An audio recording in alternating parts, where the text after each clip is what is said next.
Android phone ক্রয় করার পর আপনাকে একটি সেটিং অবশ্যই ডিসেবল করতে হবে। নতুন ফোন ক্রয় করলে তো আপনি বাঁচলেন, বাট সেকেন্ড হ্যান্ড ফোন যদি আপনি ক্রয় করেন সেই ক্ষেত্রে এই সেটিংটি যদি আপনি ডিসেবল না করেন তাহলে মহাবিপদে পড়বেন। আমরা তো 2 থেকে 3 মাস ফোন ব্যবহার করার পর ফোন চেঞ্জ করি। আপনি নতুন ফোন কিনেন বা সেকেন্ড হ্যান্ড ফোন কিনেন, আপনাকে অবশ্যই এই সেটিংটা চেক করে সেটিংটা জাস্ট ডিসেবল করতে হবে। তো চলুন দেখিয়ে দিচ্ছি কি সেই সেটিং এবং কেন আপনি ডিসেবল করবেন। আর ভিডিওটি বেশি বেশি আপনার বন্ধুদের শেয়ার করে তাদেরকেও জানার সুযোগ করে দিবেন, যাতে তারা এই ভিডিওর ফলে তাদের ওই সেটিংটি ডিসেবল রাখে। ওকে, লেটস গো। তো সর্বপ্রথম আপনি চলে যাবেন আপনার ফোন থেকে সেটিং অ্যাপে যাওয়ার পর আপনি এখান থেকে নিচের দিকে স্ক্রল করে চলে আসবেন। আসার পর এখানে আপনি পেয়ে যাবেন প্রাইভেসি সেটিং। এই প্রাইভেসি সেটিং এর উপর ক্লিক করবেন। ক্লিক করার পর এখানে আরো অনেকগুলো অপশন আসবে। এখান থেকে আপনাকে খুঁজে নিতে হবে পার্সোনালাইজ রিকমেন্ডেশন। সো এখানে আপনাদেরকে বলে দিচ্ছি এই সেটিংটা কিন্তু আপনারা আমার মতো নাও পেতে পারেন, কেননা এক এক ফোনে কিন্তু এক এক জায়গাতে এই সেটিংটা থাকে। আপনারা জাস্ট প্রাইভেসিতে খুঁজে দেখবেন, যদি না পান আপনারা সেটিং এ একটু সার্চ করে দেখবেন পার্সোনালাইজড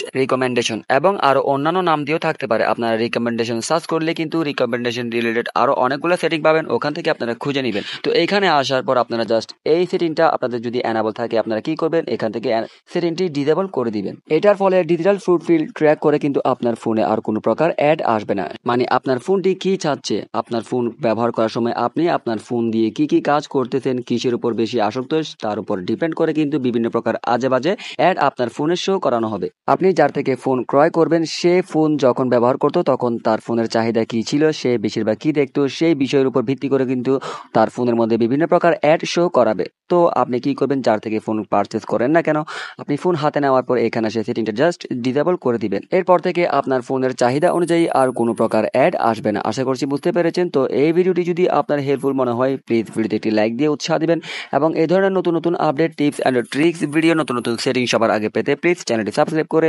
পাশে থাকা বেল আইকন অল করে দিবেন। ধন্যবাদ সবাইকে।